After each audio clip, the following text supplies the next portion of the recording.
عارفة الإحساس اللي يجي حتى وانتي ناجحة، حتى وانتي عاملة اللي عليكي، برضه حاجة جواكي بتقول كان المفروض أعمل أكتر.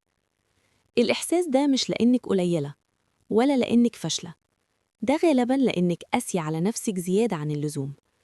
إحنا تعودنا نقارن نفسنا طول الوقت بحد سبق، بحد شكله أحسن، بحد بيبان أقوى، ومن غير ما نحس بنجلد نفسنا على كل تأخير وعلى كل غلطة صغيرة.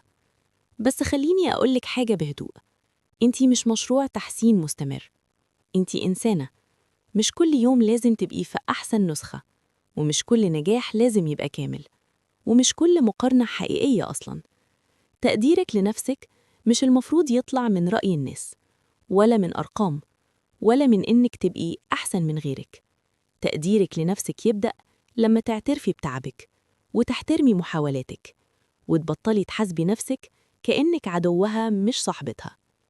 انتي كفاية، حتى وانتي بتغلطي، حتى وانتي بتتعلمي، حتى وانتي مش واصلة لسه. ويمكن القوة الحقيقية مش إنك تضغطي على نفسك أكتر، يمكن القوة إنك ترحميها شوية.